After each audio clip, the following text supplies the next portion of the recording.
Good morning! Welcome to Mariel Lasin Channel! Mabuhay!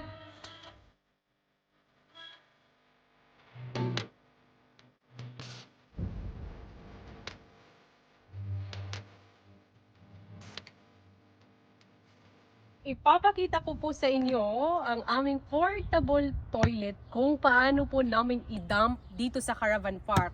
I believe napakita ko na po sa inyo kung paano po gamitin ang portable toilet.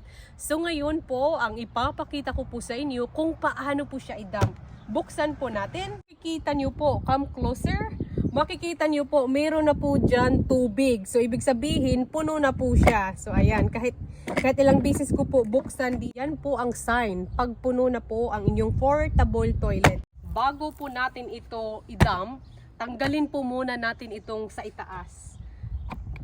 Ayan, so ito lang po ang ating bitbitin doon sa dump point. Ayan, so as in punong-puno na po talaga siya. So syempre madumi po siya. Mostly po talaga ito ang gumagamit si Sylvester. And this is the reason before hindi ako bumili dahil it's a bit, hindi siya madali. Dumping, tapos kailangan mo siyang linisan. So ito po talaga ang amin idadump doon sa dump point. Na po sa sasakyan. Arrange ko lang po ito. I keep spraying everywhere. So para pag tinatouch namin siya, malinis po. Disinfectant before I spray everywhere. Siya totally madumi, so I keep spraying everywhere. On the way na po tayo doon sa dump point. Sa makikita nyo po, marami po talagang caravan or motorhome dito sa showground. So very popular po talaga ang buhay caravan dito sa ibang bansa dahil marami po talagang tao mahilig mag-travel. Ganon din po sila, kailangan po nila mag-dump ng kanilang toilet doon sa ating pupuntahan sa dump point.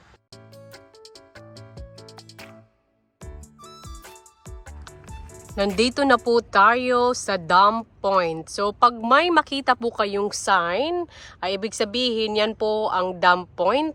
Actually, everywhere in Australia, every town, makikita nyo po ang sign na ito sa park or sa caravan park.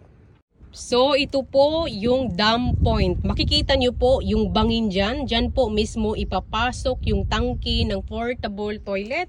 So, makikita nyo po ang step by step. Kung yung toilet nyo po ay portable, yan po ang gagawin nyo. Kung ang caravan nyo po ay meron na po siyang mismo toilet, automatic po, meron po yung hose. So, yung hose, automatic nyo po dyan itatapon dyan mismo sa bangin. So, mas madali po yon. And ito po, number 2, linisan nyo po ng tubig after po you dump your toilet, tapos takpan nyo po balik. Po dyan mo siya mismo itatapon.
So yes, ganun po siya dinadump yung toilet.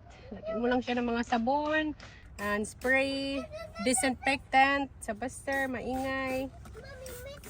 I know, this is for you.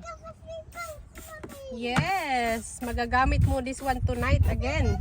Parang nagbit-bit ng ano, toilet pala.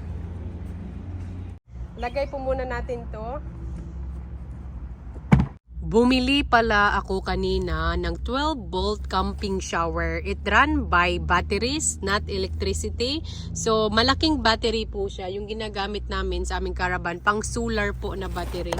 So, ayan po siya. Is pictureless shower head, flow control, attachable suction cup. So, ito po, dyan po i-connect yung 12 volt. So, pag batteries po, it run by batteries. Ganyan po ang itsura ng 12 volt.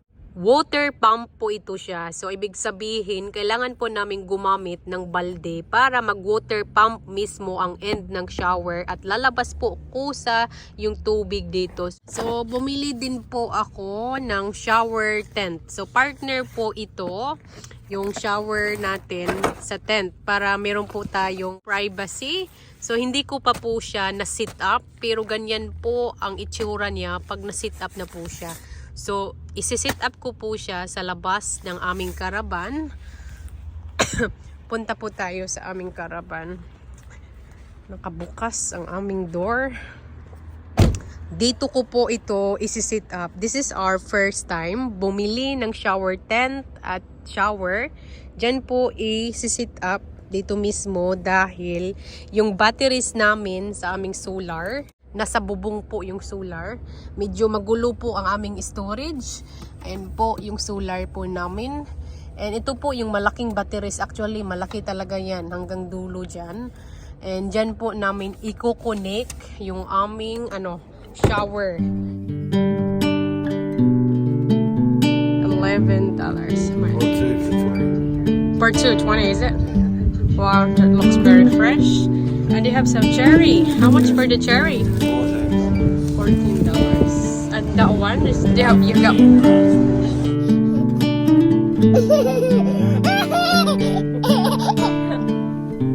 Again? Mom's gonna show again.